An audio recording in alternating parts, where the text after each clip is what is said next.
Hello दोस्तों, स्वागत है आप सभी का हमारे इस यूट्यूब प्लेटफॉर्म बिफोर यूपीएससी पे। और मैं हूं आपका दोस्त and host Ratnesh Kumar Giri. Last के वीडियोस में जैसा कि हमने देखा था कि द इमेज स्टोरी यानी तस्वीरों की कहानी मेरी जुबानी का ये सीरीज चल रहा है दोस्तों, और जिसमें इतिहास के साथ साथ विज्ञान और कई ऐसे पहलुओं पे हम लोग बात करेंगे। कुछ ऐसी तस्वीरें जिसके पीछे बहुत रोचक और गहरी कहानियाँ छिपी होती है, उसके बारे में हम लोग बात करने जा रहे हैं। तो पिछले दो एपिसोड में आपने देखा था ब्लू व्हेल और जर्मनी के जो पत्नियों की एक बहुत ही अदम्य साहस की कहानी। आज के वीडियोस में हम लोग बात करेंगे कि यूरोप की एक ऐसी प्रथा की जो काफ़ी ही खतरनाक और काफ़ी ही क्रूरता भरी थी दोस्तों। तो उम्मीद है आपको ये अच्छी लगेगी। अगर अच्छी लगे तो ज़्यादा से ज़्यादा लोगों तक इसको पहुंचाइए, और साथ ही साथ इस रोचकता भरे वीडियो में आपको कुछ ऐसी जानकारियां भी मिलेगी जो आपके एग्ज़ाम और आपके नॉलेज को भी बढ़ाने का काम करेगी। तो चलिए स्टार्ट करते हैं। Thank you. आपको जैसा कि पता होगा, ये जर्मनी की इमेज है दोस्तों, और ये आपका पश्चिम यूरोप का हिस्सा है जो कि काफ़ी समृद्ध और एडवांस माना जाता है। इसके बाद देखिए, आपकी जो प्राचीन जर्मनी है उसकी तस्वीर कुछ इस तरह से है।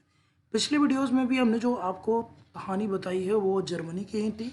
आज की वीडियोस में भी जो आपकी कहानी है वो जर्मनी की ही है, जहाँ पर यूरोप में खास तौर पे रोमन साम्राज्य के समय एक से एक महान जो यहाँ पे शासक पैदा हुए दोस्तों, जिन्होंने काफ़ी कुछ नया और अनोखा किया था। वैसे ही आप देखोगे कि जो मध्यकाल है, चाहे वो भारत का हो, चाहे किसी भी साम्राज्य का, किसी भी महादेश का हो, खासतौर पे भारत और यूरोप का, तो यहाँ पर लगातार जो है संघर्ष भरा जीवन चलता रहा, जिसके कारण आप देखोगे कि जनसंख्या में काफ़ी तेज़ी से गिरावट आती है।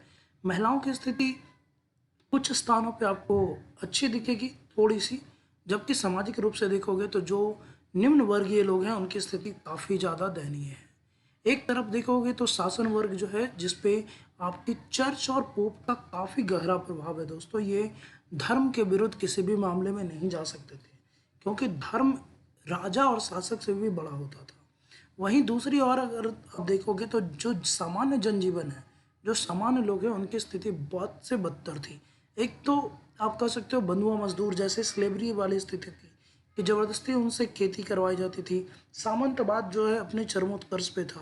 व्यापार होता था और खाने पीने के इनके लिए पास ज़्यादातर कुछ वैसा था नहीं दोस्तों। एक ब्रेड था, क्योंकि चूंकि वो शीतोष्ण कटिबंधीय क्षेत्र है तो गेहूं का उत्पादन होता था, तो ब्रेड और साथ ही साथ मांस, ये दो उनके मुख्य आहार थे दोस्तों, जो ज़्यादातर वो युद्ध के समय और बाकी समय में भी उपयोग करते थे। तो ये तो उनकी सामान्य तस्वीर है। अब बात करें उनकी जनजीवन की, तो एक तरफ देखो कि यहाँ पर जो वैवाहिक स्थिति है, जहाँ पर जो विवाह है वो लड़के और लड़की दोनों की मर्जी से ही हो रही थी। जैसा कि आज भी अगर आप देखोगे कि खासतौर पे ईसाई धर्म में तो जो दोनों की मर्जी से ही वैवाहिक संबंध जोड़े जाते हैं।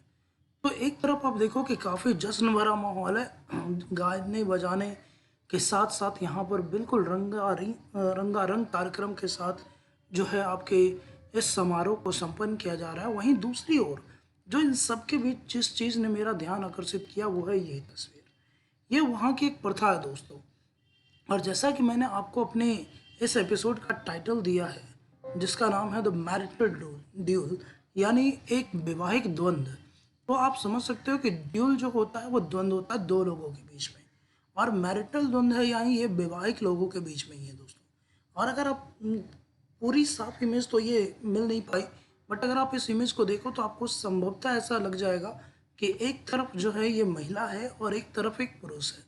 अब ये पूरी कहानी क्या है दोस्तों, आपको मैं बताता हूँ। कहानी ये है कि जो शासक वर्ग है या जो योद्धा वर्ग है, उनके बीच अगर कभी भी वो दोनों एक दूसरे से अलग होना चाहें तो बहुत ही एक क्रूरता भरा प्रक्रिया था दोस्तों, जो संभवतः किसी और कोई मतलब ना ही यूज करे तो बेहतर है।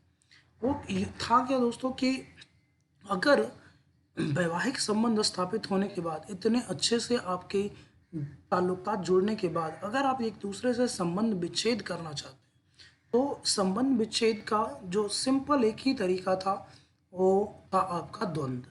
यानी द्वंद्व, दोनों के बीच में युद्ध होगा, और जो भी उस युद्ध को जीतेगा वही आपका विजेता कहलाएगा, और उसी के आधार पर उसके निर्णय भी होंगे दोस्तों। लेकिन ये बहुत ही क्रूरता भरा है, आपको मैं बताता हूँ क्यों।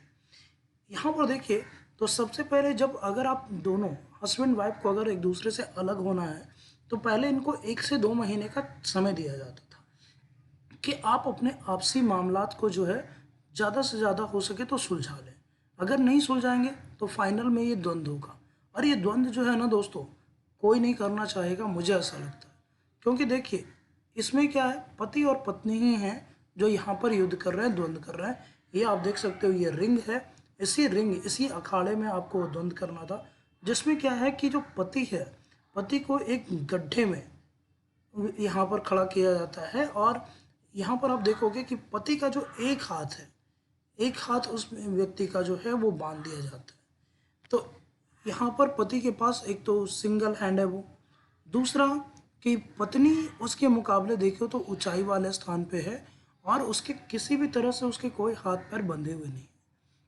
यहाँ पर पति गड्ढे में है, एक हाथ ऑलरेडी बंधा हुआ है, दूसरे हाथ में देखोगे तो इनके पास एक दूसरे से लड़ने के लिए हथियार भी है दोस्तों। जहाँ पर आप देखोगे कि जो पति हैं उनको 3 क्लब्स दिए जाते हैं। क्लब्स वास्तव में लकड़ी या फिर किसी धातु का, आप कह सकते हो छड़ नुमा या डंडे नुमा एक हथियार होता था दोस्तों। आप कह सकते हो छोटा चाकू बोल लो कि लगभग आपका छोटा चाकू या भाला जैसा कुछ होता था।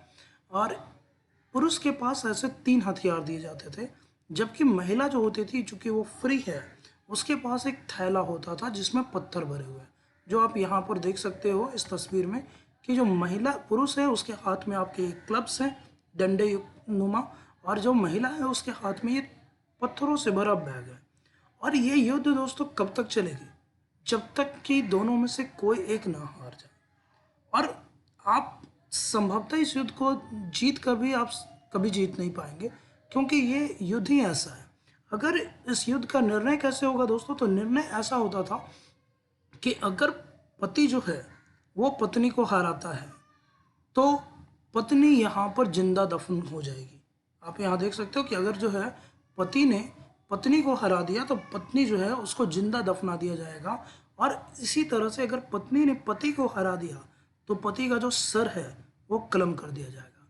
यानी दोनों परिस्थिति में आप जीवन भर एक दूसरे का कभी भी मुख नहीं देख पाएंगे। और इस तरह से ये जो क्रूर प्रथा थी दोस्तों, लगभग 400 साल तक चली है। और जर्मनी में ऐसी कई ऐसे आप कह सकते हो कि रीति रिवाज थे जो संभवतः इससे भी ज़्यादा खौफनाक रहे थे।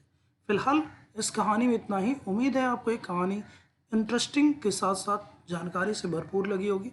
और अगर आपको अच्छी लगी तो फिर से मैं रिक्वेस्ट करूँगा, लाइक शेयर और ज़्यादा से ज़्यादा लोगों तक इसको पहुँचाने का काम करें। Thank you so much. जय हिंद।